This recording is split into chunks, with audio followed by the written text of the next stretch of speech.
Muy buenas noches. La Universidad Andina Simón Bolívar, sede Ecuador, el programa Andina Saludable y el CILAB Salud invitan y abren el ciclo de webinars La Salud Colectiva en Tiempos de Pandemia. Hoy estamos con la quinta conferencia, Genética y Genoma, el COVID-19. Hoy nos acompaña el doctor César Paz y Miño, quien es director del Centro de Investigación de Genética y Genómica de la Universidad Técnica Equinoccial. Les recordamos que para esta conferencia es necesario que ustedes mantengan una conexión a Internet de 128 kbps. Además, altavoces tipo diadema para disminuir el ruido externo. Les recordamos que para la sección de preguntas se utilizará el chat que se encuentra ubicado en la sección inferior derecha. Una vez finalizada la conferencia, sus preguntas serán sistematizadas y dirigidas al doctor César Paz y Miño. Otra recomendación importante es que ustedes mantengan apagados su cámara y micrófonos para mejorar la conexión. Enseguida doy paso a María Fernanda Solís, quien es la directora del área de salud. Buenas noches, Fernanda. Muchísimas gracias, querida Doris. Bienvenidos todos y todas. Queremos agradecerles. Estamos ya en la quinta semana de este ciclo de conferencias virtuales Salud Colectiva en tiempos de pandemia. En este caso tenemos el honor de contar con el doctor César Paz y Miño. Bienvenido, César. César es doctor en Medicina y Cirugía, especialista en Genética Médica y Genética Molecular Humana. Tiene una maestría en Biología de las Enfermedades Infecciosas. Es doctor en Biología. Es miembro de la Academia Ecuatoriana de Medicina y actualmente dirige el Centro de Investigación Genética y Genómica de la Universidad UTE. César, un gusto tenerte con nosotros, bienvenido. El formato de estas conferencias virtuales es que tú tienes un primer periodo inicial para exponer tu conferencia. Posteriormente nosotros sistematizamos los comentarios de todos y todas los compañeros que escriben en el chat. Yo los organizo, te los comento y luego de eso hacemos una sesión de cierre respondiendo un poco estas inquietudes, opiniones que suelen comentarse al margen. Bienvenido una vez más, gracias a todos y todas por acompañarnos. Iniciemos, por favor. Bueno, muchas gracias por permitirme contarles. Hay algunas cosas nuevas que tengo, así es que voy a compartir mi pantalla de inicio para avanzar rápido, porque tengo varias cosas que contarles de todo este tema. Vamos a... Ahí estamos, ¿no es cierto? Sí, se ve claramente, doctor. Ok. Bueno, entonces yo voy a hablar de varias cosas del COVID y me voy a detener en la parte genética más y genómica, pero voy a pasar por varias cosas. El virus es un virus de ARN, como ustedes pueden ver aquí. Este es el orden, la familia, el género y la cepa. Esta es de ARN virus, ¿no? Es un ARN virus, tiene una cubierta, un centro y el ARN de cadena positiva, una sola cadena. Hay varios tipos de virus, no me voy a detener, este es el que nos interesa, el último, de una sola cadena que enseguida entra a la célula y utiliza los mecanismos celulares para producir más virus. Las proteínas de la cápside, las proteínas de la corona, todo produce a través de los mecanismos celulares. El ciclo vital, esto ya sabemos que necesita, como es un patógeno, necesita un reservorio. Este reservorio tiene que, ahora ya es casi seguro que fueron los murciélagos. De ahí tenemos una puerta de entrada por el sistema respiratorio. Estos individuos que tienen el virus, pues lo transmiten también por las mismas vías respiratorias, y la puerta de entrada para otros individuos es también el sistema respiratorio, y al final termina siendo un hospedero donde se van a reproducir el virus. Hay un dilema sobre dónde se encuentra el virus. Esto es importante. La única parte que me interesa es la tercera columna. El lavado broncoalveolar sí tiene virus, las muestras respiratorias tienen un 50% de pacientes virus. La transmisión materno-fetal es negativa. La saliva sí se ha detectado en algunos pacientes el virus, las heces igual, y las lágrimas parece que no, los otros fluidos no. Se encontró en unos pacientes en el semen, es decir, que estamos aprendiendo muchas cosas del virus. Aquí está una de las cosas que ha dado la vuelta al mundo, es cuánto tiempo vive el virus fuera de los individuos. Y aquí está en el aire 3 horas, en el cobre 4, cartón 24, el plástico 2 a 3 y el acero inoxidable 2 a 3 días. Ahora, la pregunta aquí es, ¿esos virus son viables? Aunque esté ahí, en realidad se mantiene sin un reservorio. Al parecer no. Parece que si es que es en fases muy tempranas de que alguien contagiado toca un objeto y tú tocas ahí, te puedes contagiar. Una de las cosas que es muy interesante es, miren, la presencia del COVID en fluidos corporales dependiendo del tiempo de la enfermedad.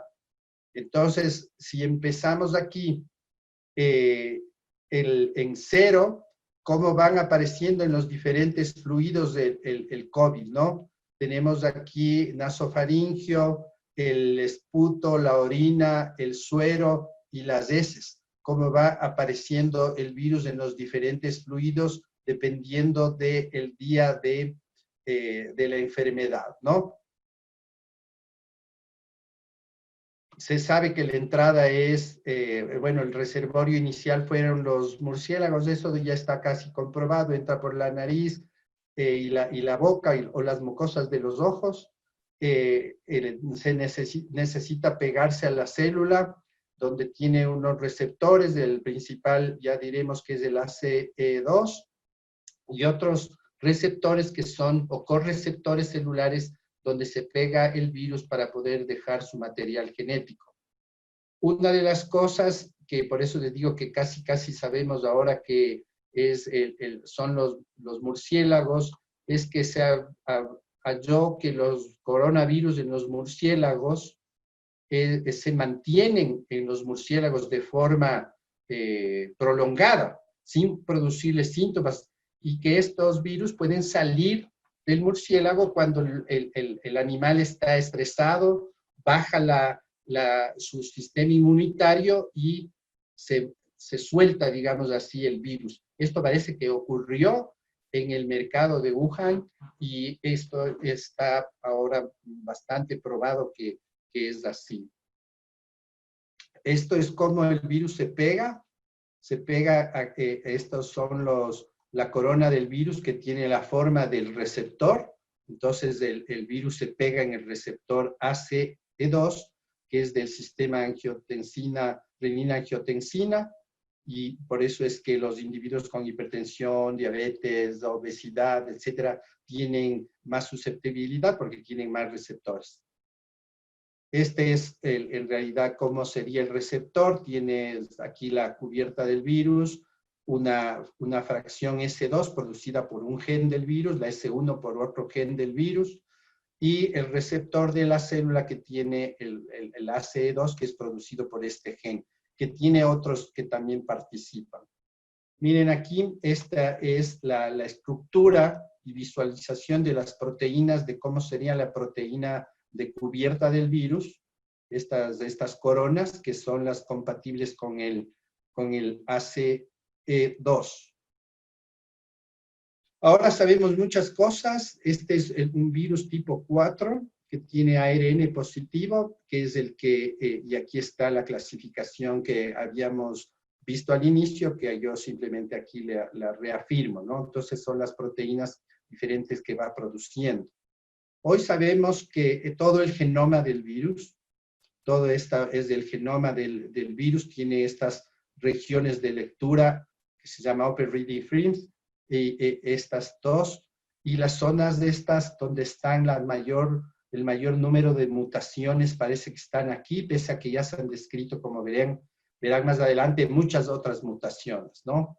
Ahora sabemos todo esto del virus. Esta es una imagen lindísima es todo el genoma del virus. En esta hoja web ustedes pueden conseguir toda la información pueden analizar cada región, decir esta proteína cómo está compuesta, este gen cómo produce esta proteína. Entonces, más o menos esta es, digamos, un mapa proteico del virus, ¿no? Esto es muy interesante porque luego toparé en el tema de tratamientos cómo es que se quiere enfrentar. Esta simplemente es la vía de contagio y la probabilidad de contagio es mucho más alta con el COVID, que es de forma geométrica el crecimiento versus otros virus que pueden ser mucho menos agresivos. Si es que medimos la capacidad de contagio al inicial, se pensaba que era de 1,4 a 2,5 individuos, ahora estamos acá en 8 individuos, más o menos podría contagiar el virus. Se habla de 3 en realidad, que sería lo que estamos por esta zona, pero se ha visto que puedes contagiar hasta 8 individuos. Por eso es el crecimiento tan brutal del contagio, ¿no? Esto me pareció interesante porque como hay tanto temor del tema contagio, entonces miren ustedes cómo va creciendo los sitios de contagio dependiendo de dónde estés, ¿no? La casa, el vehículo, vías públicas, farmacias, consultorios, restaurantes, supermercados, mercados, elevadores, bancos, hospitales y transporte público. Por eso es el tema del aislamiento y todo esto que hemos venido planteando que debería todavía no estar abierto, pero bueno, ya está abierto, ya no podemos hacer nada frente a eso. Esta es la toma de muestras nasofaringea, esto es importantísimo porque con esta toma puedes llegar a 80% de efectividad, o sea que no hay un 100% de efectividad. Y otras tomas como son la de mucosa bucal o del esputo, baja la probabilidad a 50% de que seas positivo. Estas son las pruebas que se están usando, las pruebas rápidas de inmunoglobulina G, inmunoglobulina M, o de las pruebas que estás ahora haciendo son de anticuerpos, como vas a ver acá. En realidad lo que haces es, con una gota de sangre, pones en estos cassettes y pones los reactivos y en 10 minutos te dice si eres positivo o negativo para los anticuerpos contra el virus. Entonces, ¿qué es lo que puedes detectar? Aquí está, puedes detectar los antígenos, que son de la corona, o los anticuerpos contra la corona del virus, ¿no? Y la prueba GOLD, la GOLD estándar, es el RNA hecho a través de RT-PCR o estudios genómicos de todo el genoma del virus. Esto es lo que deberías hacer, la muestra, la extraes del ARN, copias un ARN de doble cadena, le transformas con una retrotranscriptasa a una doble cadena de ADN complementario, se llama, y ahí haces la PCR para detectar el sistema, el genoma del virus. No puedes hacer 2 tipos de PCR. Una que es la cualitativa, es decir, tengo o no tengo, y una que es la cuantitativa, que es la PCR en tiempo real, que mide la cantidad de virus por unidad de tiempo. Entonces, el software te analiza estos genes que están aquí abajo, con estos nombres raros, y una vez que te amplifica eso, te mide por unidad de tiempo. Entonces, más o menos lo que ocurre es que tiñes, digamos así, la adenina, el uracilo, la guanina y la timina, tiñes de 4 colores, amarillo, rojo, verde y azul, y dependiendo de la cantidad de cada color, tú le mides por unidad de tiempo y sabes cuántos virus tienes y si eres positivo o negativo. La diferencia entre los test rápidos y la PCR está acá abajo. Ustedes vean que la especificidad es alta, el tiempo de diagnóstico son varias horas, incluso al siguiente día. Es algo dificultoso porque necesitas tecnología elevada Y los test rápidos, bueno, pues tienen como máximo un 80% de efectividad, es rapidísimo y es sencilla la técnica. Ahora, aquí está una cosa que es interesante, la dinámica de la infección, cómo va cambiando dependiendo del tiempo, ¿no? La carga viral, miren ustedes en faringe cómo está hasta el día 23, y la carga viral en esputo cómo puede durar un poquito más hasta el día 27. Mientras que la inmunoglobulina empieza a partir del cuarto día y se prolonga hasta el día 21, mientras la M, ¿no? Que es la de infección aguda. Y mientras que la G se parte desde el séptimo, octavo día y se prolonga esta así por varios, puede durarte siempre la inmunoglobulina G. Entonces, ahora sabemos, este cuadro es muy interesante porque tú ves aquí las diferentes opciones de pruebas que tienes. La RT-PCR con anticuerpos negativos, no infectado, no inmune, positiva la PCR, negativo anticuerpos, infectado, no inmune, los dos positivos de infectado, inmune, y PCR negativa y anticuerpos positivos, recuperado, inmune. Y en inmunoglobulinas, pues más o menos por ahí. Negativo, negativo, no inmune, positivo, negativo, infección aguda, positivo, positivo, infección aguda, y negativo M, positivo G, infección pasada. Esto es lo que tenemos que tomar en cuenta, y para mí mucho más interesante es este anterior, que es cómo es en realidad la dinámica de la infección. Siempre hemos hablado de que si tú no haces diagnósticos de la población, te pierdes un montón de individuos y podrías generar una nueva oleada de infecciones. Si es que solo diagnosticas a los enfermos, pierdes toda la base del iceberg, digamos así, si solo harías de enfermos y pacientes que mueren. En cambio, si haces a la mayoría de la población, pues vas a localizar individuos que son contagiosos, que están asintomáticos o que están positivos con síntomas muy bajos. Entonces, por eso es que hay que hacer. Ahí se ha mostrado que la mortalidad, miren ustedes, cuando haces a más personas, tú puedes bajar la mortalidad a 1.3 y si no a 8.7. En el Ecuador estamos en 7.6 de mortalidad, es una locura. Este es cómo creció la curva en el Ecuador y en diferentes países, esto ya sabemos. Cómo está en el mundo, y en el Ecuador está casi como los peores del mundo. Aquí son las cifras últimas, bueno, últimas creo que son de ayer. Tenemos aquí los fallecidos versus los pacientes que están con los casos confirmados. Si tú haces esta relación, vas a encontrar que tienes una tasa de mortalidad de 7.26, ¿no? Que es altísima. Al inicio teníamos, como cualquier otro país, 2.5, y cuando se disparó estamos en 7.26.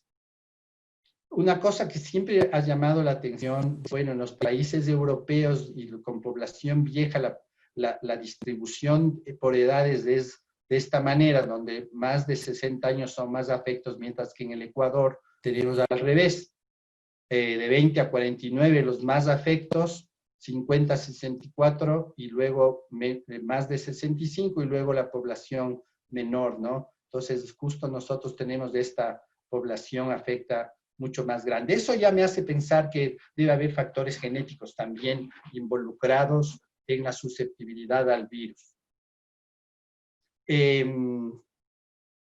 Bueno, aquí un poco el distanciamiento, que yo no quiero ya toparlo mucho, pues esto ya sabemos, ¿no es cierto?, que el distanciamiento baja la probabilidad de contagio, y por eso es que teníamos que hacer el aislamiento primero y el distanciamiento ahora que ya estamos en esto. Pues mire que si es que reducimos al 75%, tienes una probabilidad de contagio muy baja, ¿no?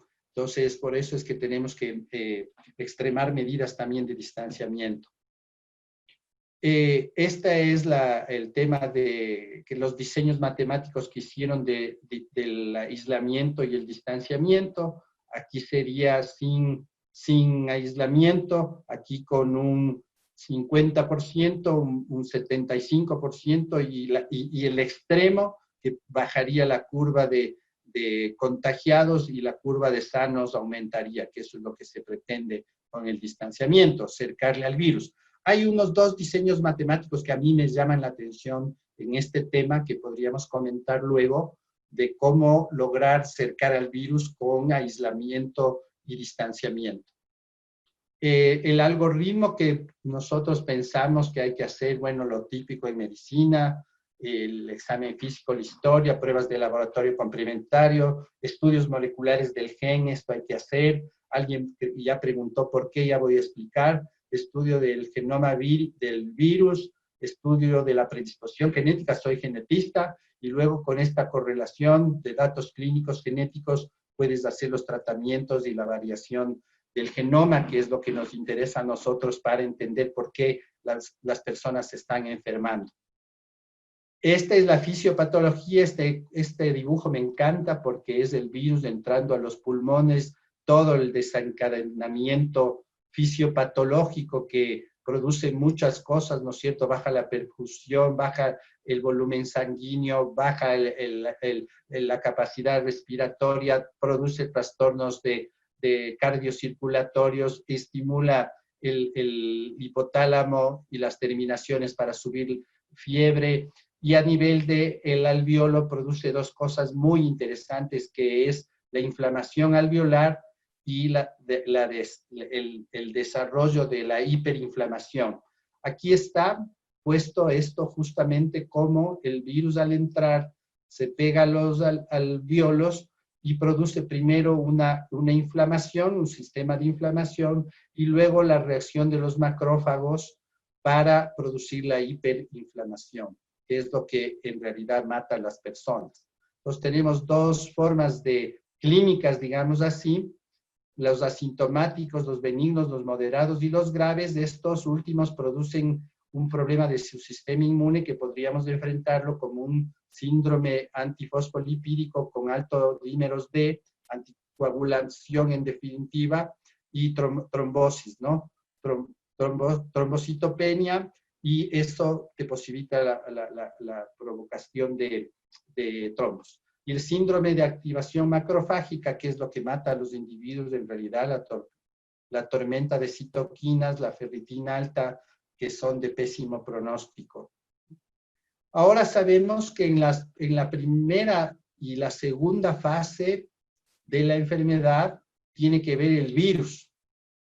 Y en la parte desde el inicio de la segunda hasta la fase tercera, que es la final, ya no tiene nada que ver el virus, sino la respuesta hiperinflamatoria de los individuos, que es lo que en realidad produce todos los síntomas de insuficiencia respiratoria, elevación del dímero D, trombos y todo lo que produce la fase final de la enfermedad. Entonces, antes pensábamos que todo era el virus, ahora sabemos que es también la reacción inmunológica.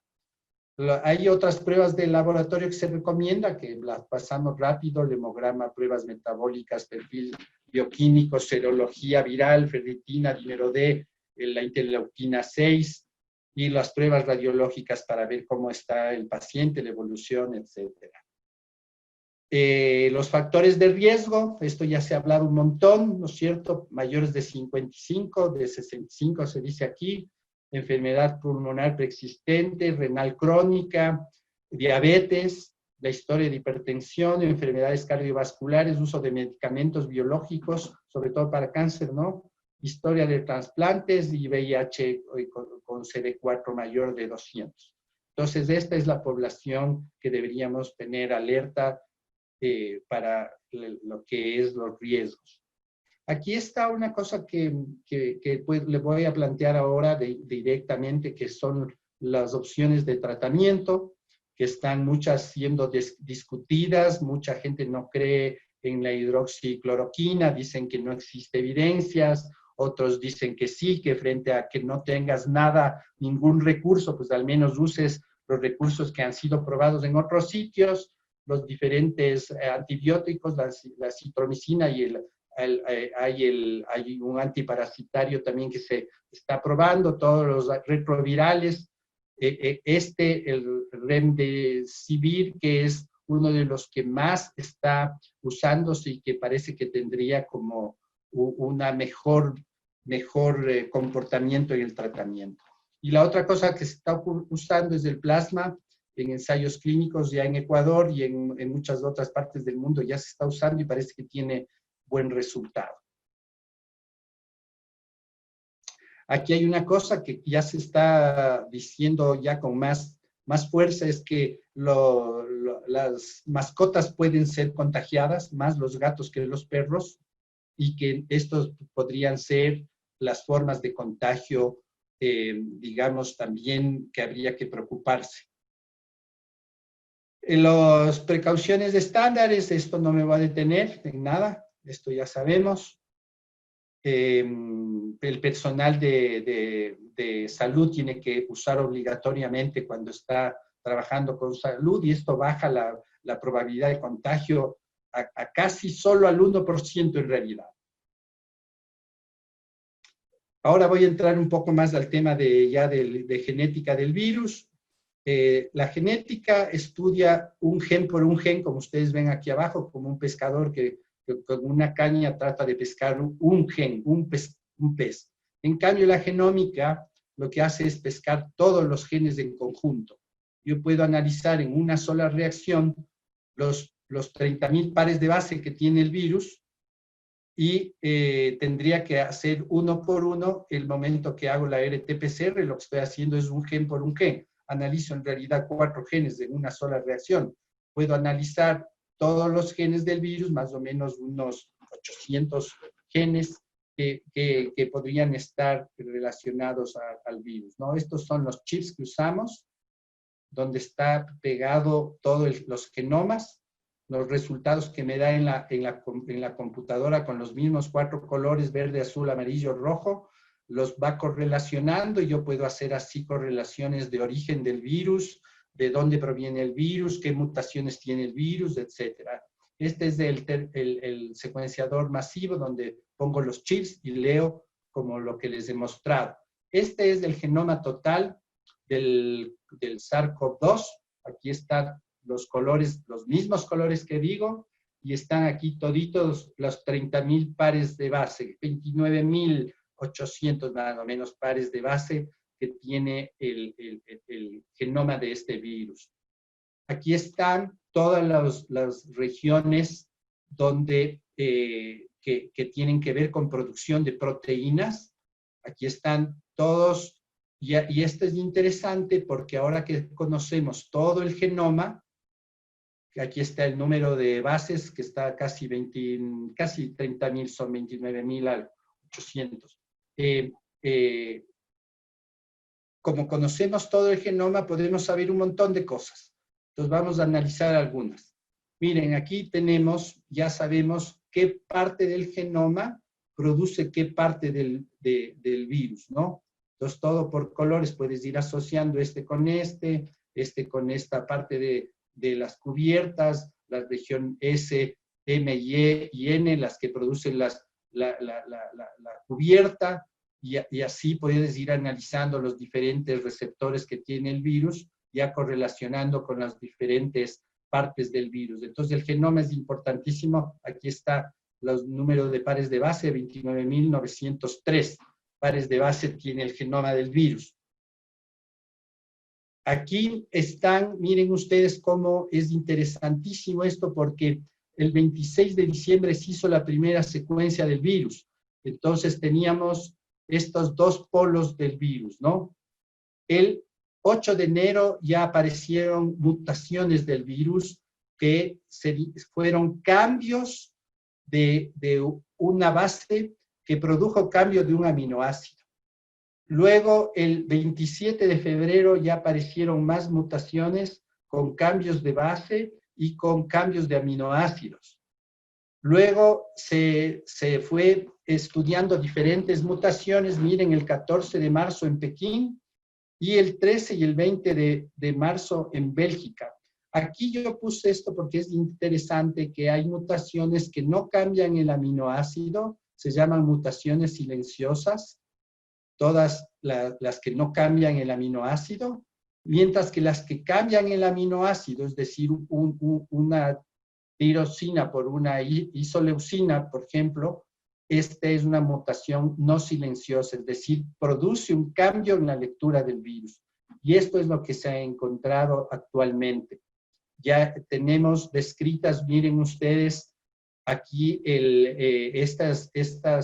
este genoma, y hay 11.900 genomas secuenciados del SARS-CoV-2, 198 mutaciones no silenciosas. Todos estos puntos son mutaciones que se han descrito, ¿no? Hay unos puntos muy calientes de mutación donde están las líneas más altas, y también en esta parte de acá hay un punto de mutación del virus que es muy, muy alto. Aquí está, miren ustedes, cómo el ADN ha ido mutando en las diferentes porciones y cómo el punto de mutación más alto del virus es en esta parte de los genes virales, ¿no? Entonces, ¿por qué tengo que hacer la secuenciación de los virus? Pues la respuesta está ahí. Tengo que saber el origen, tengo que saber las mutaciones, tengo que, a través del estudio de esto, yo puedo prever si va a aparecer nuevas pandemias, si va a haber un resurgimiento de la pandemia, o si es que va a haber mutaciones que la vacuna puede no servir para nada, como pasa con la gripe común. Entonces, por eso es que tengo que estudiar el genoma del virus. También el genoma del virus me va a decir el origen. Entonces, ustedes ven todo el origen del virus desde China, aquí en negro. Azul oscuro es Asia. Y los diferentes colores, magenta es toda América, en rojo está Europa, y el light blue en África, ¿no? El celestito está aquí en África. Entonces, para eso me sirve también saber la secuencia del virus, para ver de dónde viene. Entonces, yo puedo hacer cada vez mejores correlaciones evolutivas y correlaciones de parentesco y ver qué virus mismo tengo. Entonces, el primer paciente ecuatoriano que fue secuenciado es un paciente holandés en realidad, que vino del turismo, y ahora sabemos que el virus partió de China, fue por Inglaterra, Holanda y vino al Ecuador. Este es el virus nuestro, es el pariente de los holandeses. Aquí está el virus ecuatoriano. El origen, China, Inglaterra, Holanda, Ecuador. Después se han secuenciado otros 4 virus más. Ahora hay 10 virus más secuenciados en un laboratorio privado. Y ahora sabemos muchas cosas más. El virus es de origen chino. Está a este nivel un grupo de virus, que son algunos virus en Quito en realidad. Estos son los otros 2 virus ecuatorianos que tienen el mismo origen, en realidad son el mismo tipo de virus. Tienen ustedes, miren aquí cómo se ha ido estudiando los genomas en los diferentes países. Y hoy sabemos una cosa muy interesante, que es qué tipo de cepa tenemos en el Ecuador. Tenemos 2 cepas de virus, la A1B y la A2. Estas son las 2 cepas que estamos viviendo aquí en el Ecuador. Parecería que la una es más agresiva que la otra, parece que esta es la más agresiva y esta produce menos síntomas.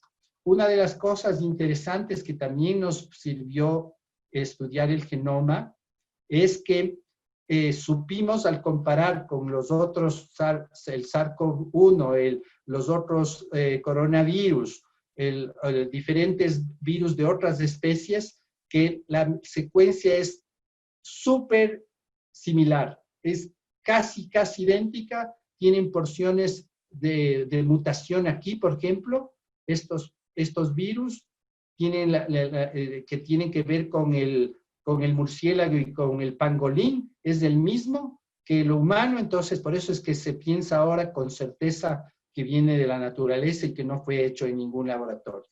Esto fue una noticia que ya traducida está esto, de que el COVID confirma que su origen es natural. Esto también ya dijo la OMS, ya está comprobado que es de origen natural. Entonces, ¿por qué sirve todo esto? Miren, estas formas de irradiación, que es lo que nosotros hacemos de correlaciones evolutivas, ya de todos los países que podemos ir accediendo a la información de los genomas del virus y podemos trazar una historia del virus.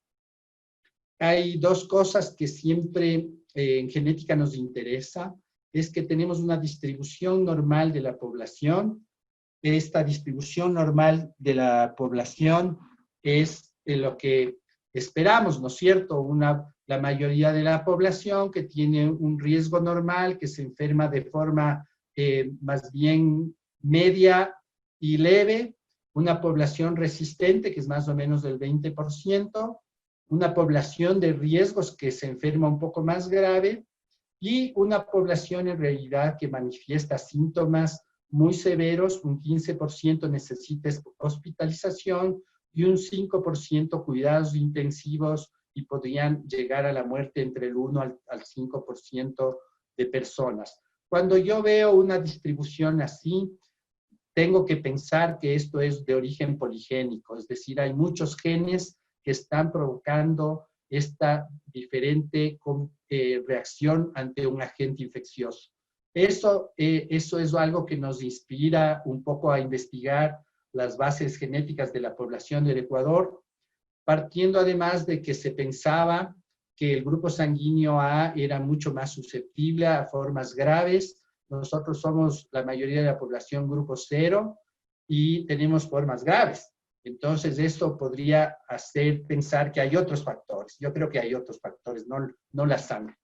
En la población negra de Estados Unidos, ahí se vio que hay un mayor número de casos y mayor número de muertes. No se habla aquí de nada del tema social. Simplemente es un dato, digamos, poblacional, que encuentran que hay más población negra con muerte y enfermedad.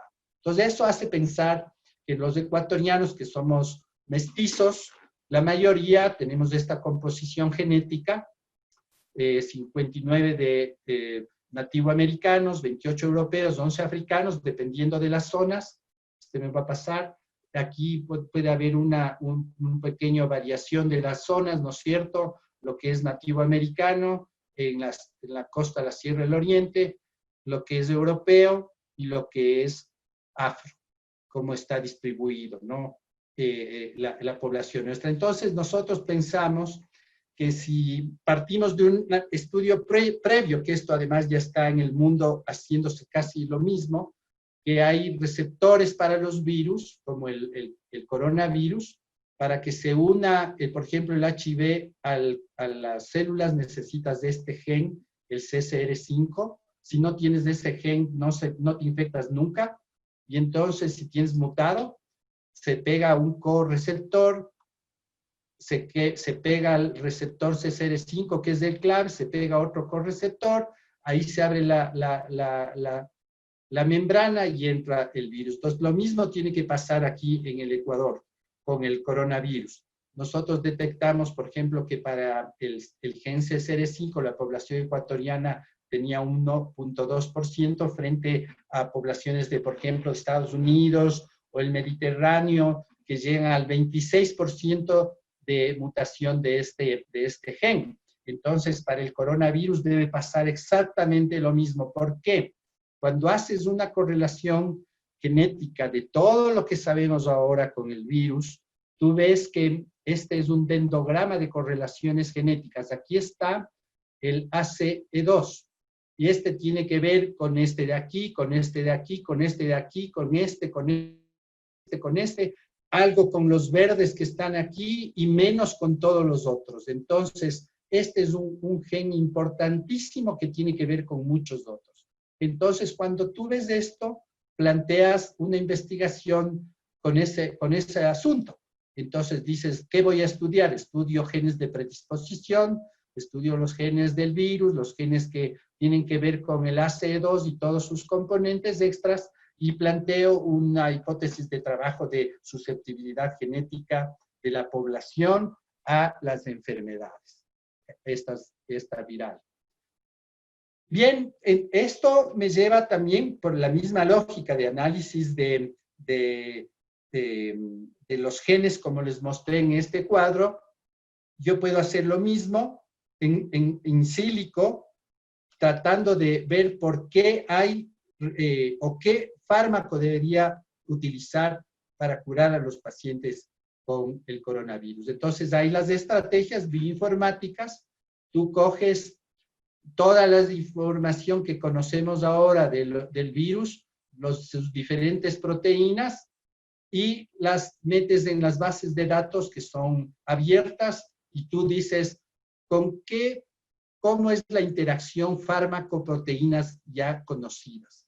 Y entonces tú haces un planteamiento y dices, de acuerdo a esto, yo puedo crear o puedo usar un fármaco ya conocido con una respuesta muy alta de eficiencia y puede usar para el tratamiento de los pacientes.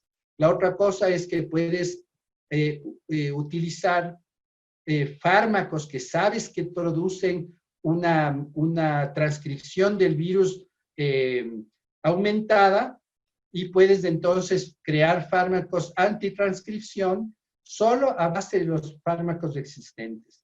Esto ya se ha hecho, es justo de un trabajo hecho in silico con todas las bases bioinformáticas, y tú puedes crear un fármaco que pueda combatir a las proteínas de replicación, de transcripción del virus.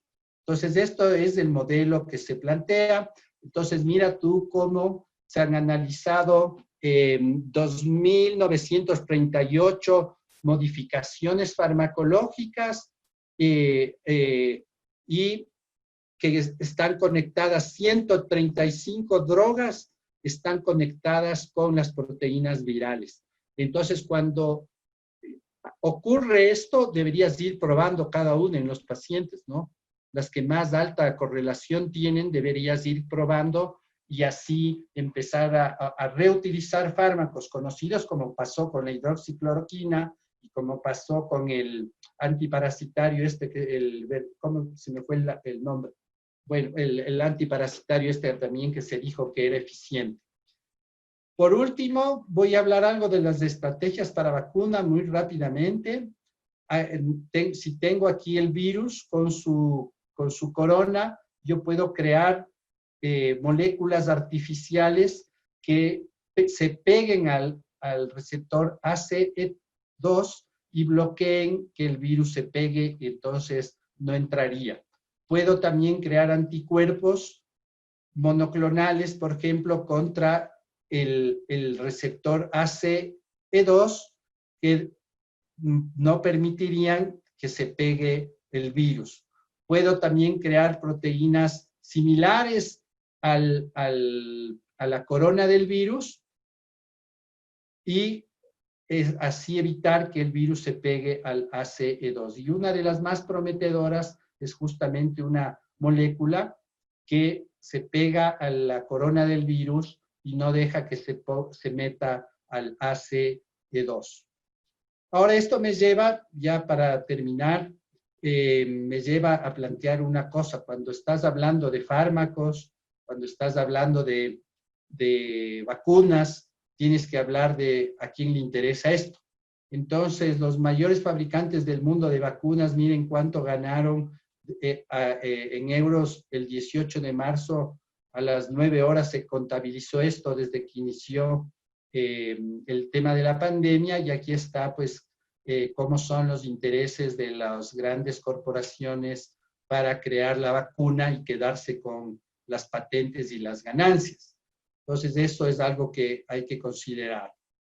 Aquí está nuestro sistema de salud fracasado, que bajó desde el año 2017 al 2019 casi un 33%, 36% de baja en el presupuesto de salud, lo cual ha provocado un descalabro del sistema de salud, una duplicación de datos, insuficiencia de datos y todo el drama que estamos nosotros viviendo con el tema del coronavirus. Ahora se dan cuenta que como servicios públicos, como derecho público, el Estado tiene que ser fuerte, porque si no, el sistema privado no te va a cubrir los problemas de salud pública como esta. Entonces, esto es un poco el reflejo de lo que está pasando, ¿no?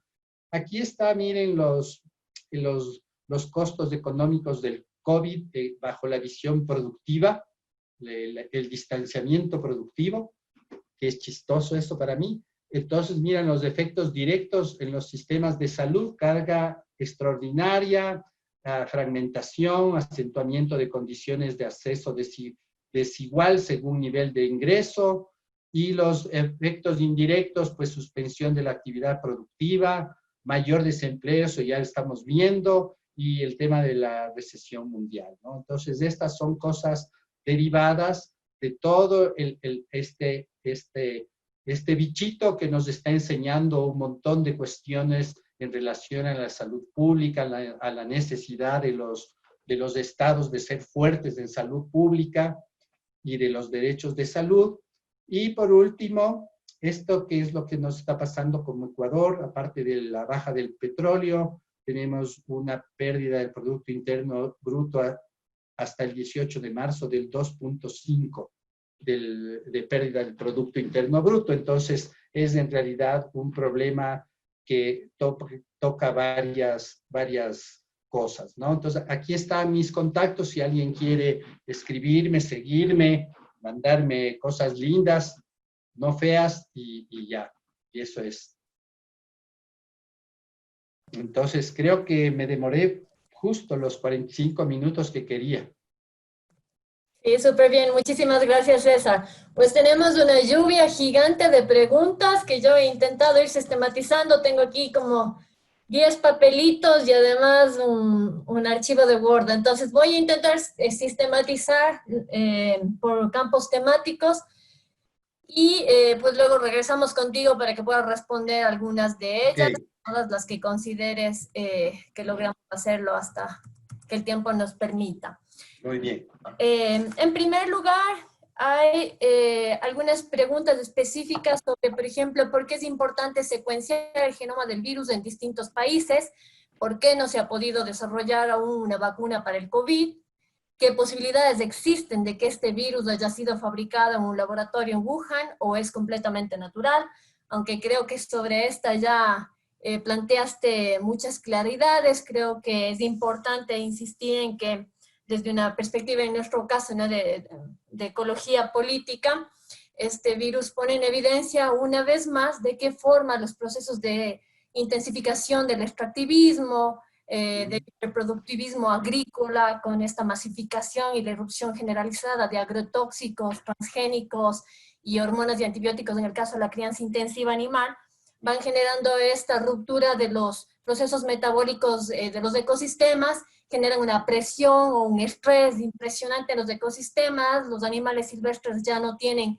hábitats. Recordemos que los seres humanos hemos cambiado y hemos mutado la biomasa en la Tierra de tal forma de que de los animales o la fauna, digamos, actualmente solo el 4% es fauna silvestre y lo demás son animales producidos para el consumo humano, y pues que estas condiciones han ido determinando estas presiones, en este caso sobre los murciélagos, que luego encuentran un huésped intermedio que es el que transmite finalmente este virus, ¿no? Muy parecido a la transmisión de la peste bubónica, aunque en ese caso una bacteria, pero yo creo que la reflexión de cómo estos microorganismos son inofensivos en la vida silvestre, pero que son estas mutaciones del modelo económico capitalista, depredador e intensivo, que están generando este tipo de procesos, ¿no? Luego hay algunas preguntas en relación a si deberíamos realizar una exposición programada del virus, es decir, si sería conveniente exponerse a una cantidad pequeña del virus para garantizar luego una inmunidad posterior. Plantean también si el conocimiento que ya tenemos de la mutación del coronavirus y los diferentes haplotipos ya identificados permiten sostener una próxima pandemia. Solo estos tipos de PSR, de la prueba diagnóstica, se están realizando. ¿Qué tan conveniente sería usar la técnica del CRI-SPR? También, gracias César, la mejor y más clara explicación citohistopatológica que he visto, y hemos visto muchas. Mi pregunta, ¿queda claro que si me expongo un poco tengo menos posibilidad de infección? ¿Qué impacto tiene la exposición repentina cuando vamos saliendo de la reclusión? Casi que nos puede matar nuestras propias defensas. ¿Cuáles son las secuencias que están siendo amplificadas para la identificación del virus? Bueno, varias felicitaciones también. Consultas específicas como si pacientes con una nefrectomía unilateral serían considerados como de alto riesgo. ¿Por qué es importante la técnica qPCR en la identificación del virus? Por favor, explicar cómo es que se debe llegar al 60% de infección para que el virus ya no tenga dónde propagarse, por favor. ¿Cuál es el mecanismo que activa la trombosioma en el SARS-CoV-2? Luego, si la mutación genética va a hacer que mute constantemente. Y finalmente, en el tema del que ya hemos venido conversando varias veces, sería una locura pensar que la población negra en Estados Unidos murió por negra sin valorar todos los aspectos socioeconómicos y sociales, y pues ahí se abre la reflexión de la que hemos venido conversando, de qué forma los procesos históricos de segregación de los grupos sociales van a determinar justamente esta relación dialéctica entre fenotipo, genotipo, relaciones sociales y ecológicas en el marco de unas estructuras de poder gigantes, ¿no? Y pues ahí recordar, ¿no es cierto?, a estos dos famosos autores, Lewontin y Lewis, que plantean esto, el biólogo dialéctico y no está en nuestros genes. ¿De qué forma están mediados los genes con estas relaciones sociales y ecológicas de poder? Cerramos con, tiene que ver esta nueva cepa con los síntomas de dermatitis y anosmia. Se está investigando que la altura sobre el nivel del mar influye en las características de la enfermedad o el comportamiento viral. ¿Cuál podría ser el mecanismo? Bueno, miles de preguntas, César. Te dejo con las que consideres empezar a responder. Tenemos todavía más o menos una media hora, así que, por favor. Ok. A ver, las primeras ya respondí, ¿no? Que no es de origen artificial, esto está probado. El por qué hacer el genoma del virus, simplemente porque tenemos que saber de dónde viene, cuáles son los parentescos, qué mutaciones nuevas han aparecido, porque dependiendo de las mutaciones vamos a saber si el virus va a mantenerse, si vamos a convivir con él, como es lo más probable que convivamos con el virus. El tema hay dos posiciones en el tema del contagio.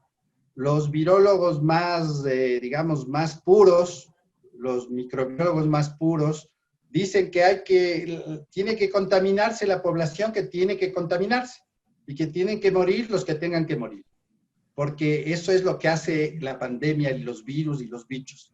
Entonces, que esto que estamos haciendo ahora, que es el aislamiento, el distanciamiento, son simplemente formas de proteger a la humanidad, pero que en un determinado momento, en una segunda oleada o una tercera oleada del virus, va a haber una contaminación también masiva, probablemente menos agresiva, porque la población va adquiriendo inmunidad natural. Tenemos un sistema de defensa súper interesante, importante, maleable, que es del HLA, justo que preguntaban. Nosotros estamos tratando de correlacionar el HLA con la infección también, porque sí hay una diferente manifestación de la inflamación, diferente manifestación de la gravedad. Entonces eso hace ver que cada persona está respondiendo de manera diferente. Si lo haces como un grupo poblacional, hay una población resistente, una población de riesgo y una población que necesita cuidados más potentes, como yo mostré en uno de los cuadros. Entonces sí hay una serie de información que tenemos ahora y que, claro, no la he topado, pero que sabemos que tiene que ver cómo el individuo responde. Entonces, el tema que se anotaba de este vínculo con la naturaleza de forma violenta que hace que las especies silvestres estén en contacto con los humanos y que transmitan nuevas enfermedades. Esto va a pasar otra vez, ¿ah? O sea, vamos a enfrentarnos a otra pandemia algún rato. Ya esperábamos una pandemia, esta es la pandemia. Pero dentro de unos años probablemente enfrentemos a otra, justamente por este tema del contacto con la vida silvestre, ¿no? Cada vez más problemático. Entonces, esas son algunas cosas que estaba viendo. El tema de algo de los tratamientos de la cloroquina y hidroxicloroquina, bueno, eso está discutiéndose, no hay nada certero, hay publicaciones recientes, de hace pocos días el New England of Medicine que dice que está haciéndose nuevas metaanálisis de este tema, pero aquí viene una pregunta que a los médicos siempre nos preocupa, es cuando me llega un paciente y no tengo recursos, ¿qué hago? Entonces, eso es una de las respuestas que se dio de forma mundial. O sea, como no tengo recursos, uso este recurso, que es el que algo fue eficiente la hidroxicloroquina en algún momento a partir justamente de un análisis bioinformático. Esto surgió de Estados Unidos, ¿no? Recuerden que ahí surge el tema de hidroxicloroquina. Y nosotros como población malárica hemos usado la hidroxicloroquina años y no hemos tenido los problemas que han estado descritos en la literatura. Aquí no hemos tenido el problema del espacio QT y todos los problemas cardíacos no están reportados. Incluso se consultó a la oficina de malaria y no tienen un reporte claro de ese tema. Parece que nosotros como etnia tenemos una respuesta diferente y no hay estadísticas ciertas tampoco para eso. No sé qué más tenía que responder. A la vacuna. De la vacuna, ¿por qué no tenemos? Porque recién el virus aparece y tenemos que primero entenderle al virus. De ahí la importancia de hacer el genoma, entender todas las proteínas y empezar a crear anticuerpos contra esas proteínas. El hecho de que se use el plasma de pacientes recuperados parte de una visión súper básica de la vacuna. Es decir, uso anticuerpos que ya respondieron bien contra el virus. Y entonces lo que tenemos que entender es esos anticuerpos y cómo podrían ser hechos, utilizados de forma, producir anticuerpos en definitiva y usarlos como vacuna. Entonces, ¿cuánto va a tardar eso? Se habla de un año y medio, y hasta que empiece a usarse en el mundo tardaremos al menos otro año más. Y que llegue al Ecuador con un sistema de salud que tenemos y con el tema de la priorización de otros gastos y no de la salud. Vamos a ver a quién llega la vacuna. Eso también tendríamos que preguntarnos. O sea, ¿a quién va a llegar primero? Al que pueda comprar. Entonces, eso es un poco el tema de la vacuna. No creo que tengamos ahora. ¿Cuándo se acaba la pandemia? No sabemos. Se habla de 120 días, se habla de que en ese tiempo la mayoría de la población va a adquirir inmunidad, que son ese 60%, que esperaríamos que eso cubra al resto, lo que se llama el efecto rebaño. Es decir, los que tienen inmunidad protejan a los que no tienen inmunidad. ¿Qué es lo que pasa con el tema de las vacunas comunes? ¿No es cierto? No te enfermas porque los vacunados te protegen a los que no se vacunan. Entonces, más o menos ese es el esquema de la vacuna. Las casas farmacéuticas dicen que para preparar un fármaco nuevo necesitarán,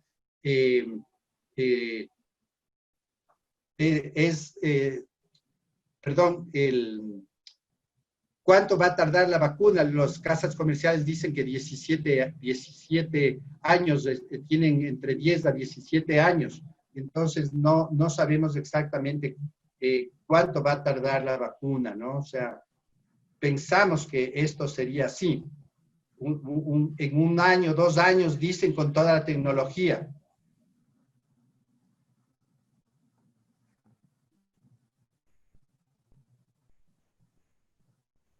¿Qué más? ¿Qué más? Se me pasan muchas de las pues cosas. Tenemos algunas más, te sigo contando. ¿Te parece? ¿Sí? Claro. Bueno, intento registrar todas, aunque han llegado muchísimas, entonces pido disculpas si se me pasa alguna, pero de verdad hemos hecho un esfuerzo importante para sistematizarlas. Bueno, la primera va en relación a un tema que ya lo habíamos comentado. Cree que la forma de producción y la contaminación ambiental que existe en China puede influir en la mutación y paso más fácilmente de los virus de los animales a los humanos, y cree que si en Ecuador seguimos con una agricultura y granjas de crianza de animales que utilizan cada vez una mayor cantidad de productos químicos y farmacéuticos, con el tiempo podríamos también ser el sitio de origen de una nueva enfermedad. Creo que, bueno, de hecho esos temas los vamos a trabajar con más detalle en algunas otras de las ponencias que justamente se van a centrar en el modo de producción, sobre todo agrícola y pecuario, y la relación con pandemias víricas, ¿no? Porque esta no es ni la primera ni la única, han habido muchas otras detrás, acordémonos del anterior, la H1N1, pero también la conocida como gripe aviar, y tantas otras, y como bien dice César, esta no será la última si no realizamos cambios estructurales. Luego está el tema de, me desempeño como médica forense, quisiera saber el tiempo de vida del virus en el paciente fallecido. Una persona que se contagió con el virus y se sobrepuso a la enfermedad. César, te dejo ahí un segundo con las preguntas mientras resuelvo acá una pequeña... A ver, me gusta la pregunta de los cadáveres. No sabemos. Como no se hacen autopsias, y ese es un problema aquí en el Ecuador, pensamos que los fluidos de los cadáveres no son contagiosos. Pensamos. No hay datos aparte de lo que yo justamente presenté, que son los fluidos de las personas que tienen el semen. Se descubrió en pacientes con virus activo, por ejemplo, en el semen, que antes se pensaba que no existía. Después se vio que otros fluidos, por ejemplo, secreción vaginal, no se ha visto el virus, pero sí se vio en heces, que se pensaba que no estaba en heces. No solo en heces, se vio en productos en aguas servidas de hospitales. Se le encontró el virus. La pregunta es ahí otra vez, ¿esos virus son contagiosos? No, o sea, no hemos tenido esa experiencia. Digamos, nadie coge el virus y contagia, pero no sabemos. Entonces, parece que la vía de entrada, la más probable es la vía bucal, nasal y las mucosas. Esa es la vía de entrada. Entonces, si yo tengo la protección, aunque trabaje en medicina forense, no tengo por qué infectarme si con pacientes activos, cuando tienes las medidas de control, no tienes por qué infectar. Bueno, ahora sí, continúo, disculpen la interrupción. Una persona que se contagió con el virus y se sobrepuso a la enfermedad puede volver a contagiarse con la misma severidad, su cuerpo desarrolla anticuerpos. ¿Qué opinión le merecen las vacunas recombinantes? Por ejemplo, la que se está investigando en la Universidad de Pittsburgh. ¿Por qué produce la elevación de la ferritina y no de todo el perfil del hierro de la fisiopatología? ¿Qué se puede decir referente a la efectividad de las pruebas fabricadas? ¿Cómo saber si los resultados nos darán confianza? ¿Qué porcentaje de la población infantil supera el COVID? ¿Podríamos decir si en algún momento se acabará la pandemia? Aquí preguntan un poco cuál sería mi opinión y que sería bueno que den una charla. Nosotros tenemos en la agenda del ciclo de conferencias, son 15 conferencias.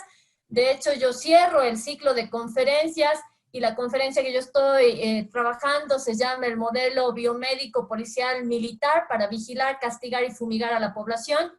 Y un poco me estoy centrando en esto, la toxicidad creciente en consulta de la vida como arma de guerra contra los microorganismos. Entonces, al final cerraremos desde ese tema y abordaremos también la propuesta de monitoreo comunitario participativo como estrategia académica, pero también militante por el derecho a la salud. ¿Cuál sería su opinión del manejo de la pandemia en el Ecuador y en el mundo en una cápsula de opinión? Bueno, tienes miles de preguntas, ya creo que me sobrepasan.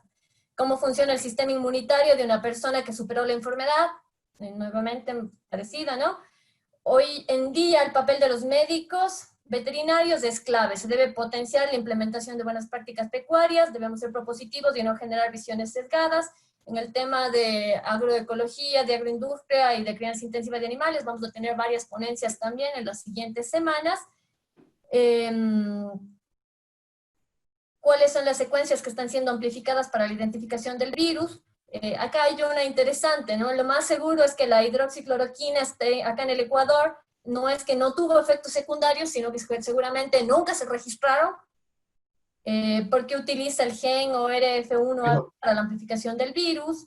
Si el recurso se trata como un SIDA, tenemos personas que están saliendo adelante sin este medicamento, hay protocolos de hidroxicloroquina que se están abandonando por el daño descrito. Que no se tengan datos de efectos no quiere decir que no existan.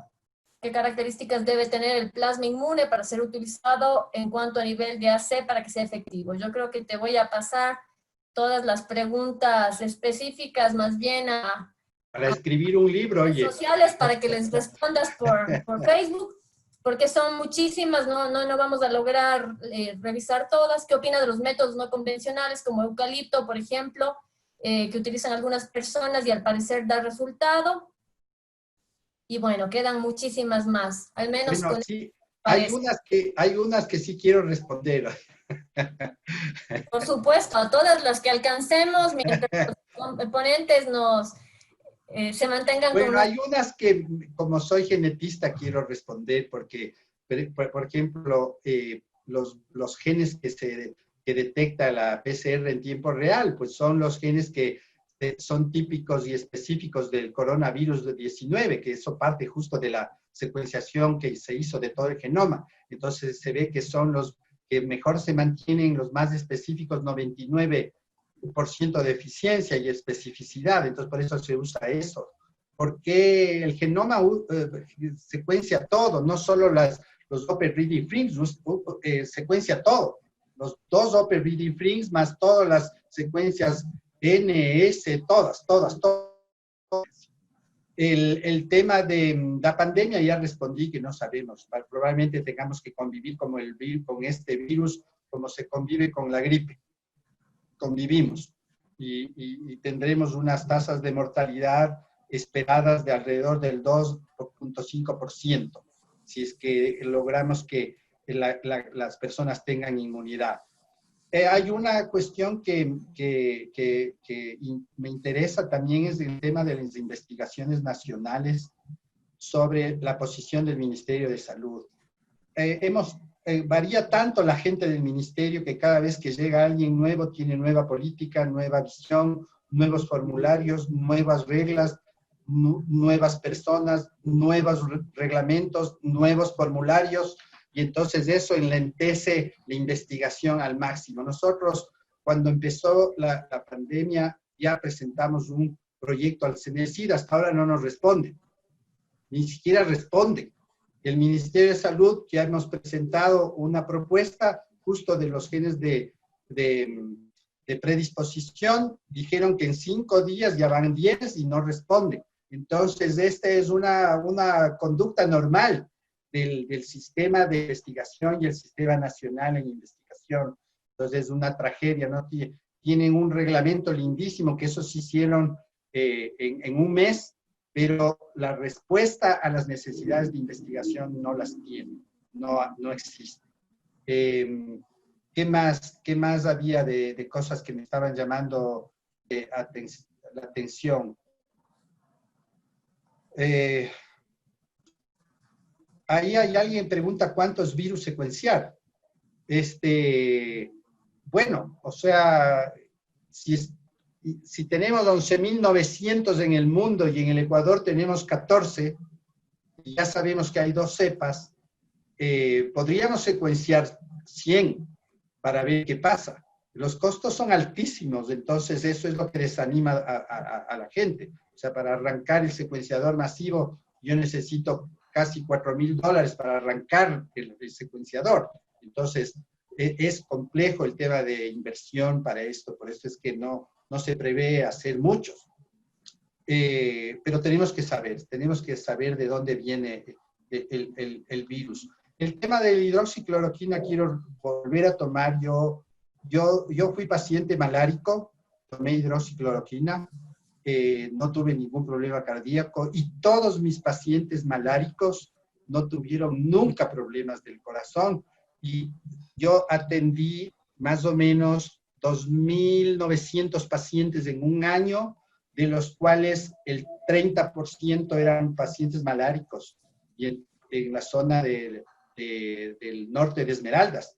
Entonces, no teníamos problemas cardíacos hasta con las evaluaciones que podíamos hacer en ese momento. O sea, sí hay una experiencia empírica, no está descrita, pero cuando tú averiguas actualmente qué pasa con los servicios de malaria y los hospitales que ven pacientes con malaria y hacen electrocardiogramas, no hay reportes. Lo mismo que pasaba con la cloroquina, por eso es que la cloroquina se decía que produce anemia plástica en la población caucásica, pero en los caucásicos, pero no en los longuitos ecuatorianos. Entonces, eso es diferente con nuestro background genético. Y yo creo que en eso tendríamos que tener en realidad cifras confiables para decir si vale o no vale esta opción de tratamiento, porque tampoco hay otra. O sea, ¿qué le dices a un paciente que te llega? Le dices, no tengo herramientas para salvarle. O sea, a ningún médico se le ocurre eso. Entonces tienes que probar otras. Si no tienes esa herramienta, pues tendrás que probar los antivirales si es que tienes acceso. Y los ahora hay 3 cosas que tienes que hacer, que son antiinflamatorios, antibióticos y anticoagulantes. Son las 3 cosas que se están recomendando para los tratamientos. ¿Alguna cosa más? Se me pasa más cosas. Sí, pues tenemos muchas cosas más. No sé si seguimos con una última ronda, ¿te parece? Ya. Hasta donde conocemos, en estos momentos no existe una disposición del Ministerio de Salud encaminada a poder guardar muestras de sangre para futuro poder realizar estudios de susceptibilidad genética a la infección en población. Sí, esa ya respondí porque le leí. Perfecto. Entonces, ¿qué opina del método CRI-SPR Cas12 para identificación? En 2015, científicos dieron la alerta sobre el riesgo latente que significaban los coronavirus presentes. El único país que se preparó fue Corea. 16 años preparándose y por eso su respuesta fue rápida, pero igual tienen mortalidad que ronda el 2.5%, eso es lo que se esperaba. ¿Qué más?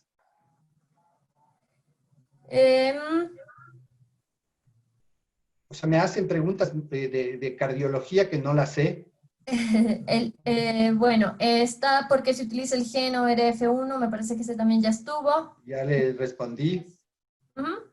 Cambios estructurales y cambios culturales también. Lamentablemente, en el consumo de animales exóticos en China provocado este nuevo virus, resulta tan difícil detectar si el virus es activo en los muertos y cuánta sobrevivencia tendría. ¿Qué tratamientos se pueden sugerir para... O sea, difícil no es, hay que hacer la PCR en los fluidos. En 2015, científicos dieron la alerta sobre el riesgo latente que significaban los coronavirus, esa ya estuvo. Lamentablemente, nuestra cultura no encaja en la medicina preventiva, más bien o cascarilla para el tratamiento del COVID-19. Yo no he leído sobre tratamientos efectivos. En los diseños que justo presenté tampoco está la quinina. No tengo una respuesta para eso.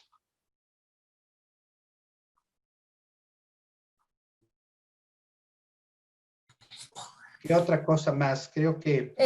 esas, ¿no? La hipótesis del virus liberados del Antártico y portador de cetáceos podría ser el mecanismo de transmisión del SARS-CoV-2, como lo propone la tesis del investigador coreano Tae-Jin Kim. Y creo que con estas terminamos. Aquí no tengo la quinina. No. ¿Considera posible la inmunidad de rebaño? Sí, eso ya expliqué. Que sí. Eso es lo que tiene que pasarnos, además. Genial. Entonces, vamos a ir cerrando. Estamos ya sobre el tiempo. Queremos agradecerles a todos y todas las participantes su presencia esta noche. César, agradecerte a ti por tu importante presentación, por la paciencia para responder a todas las preguntas, pedirles disculpas si se nos queda alguna pregunta, fueron hoy muchísimas, y eso nos generó dificultades en la sistematización, sobre todo cuando continuaron llegando, ¿no? Tenemos unas diapositivas finales para invitarles a seguirnos en la siguiente conferencia virtual sobre pueblos indígenas y COVID. No sé si compañeros nos ayudan con la presentación. Muchísimas gracias. Recordarles siempre de nuestros observatorio regional en salud colectiva. No logro ver la presentación, compañeros, no sé si nos ayudan.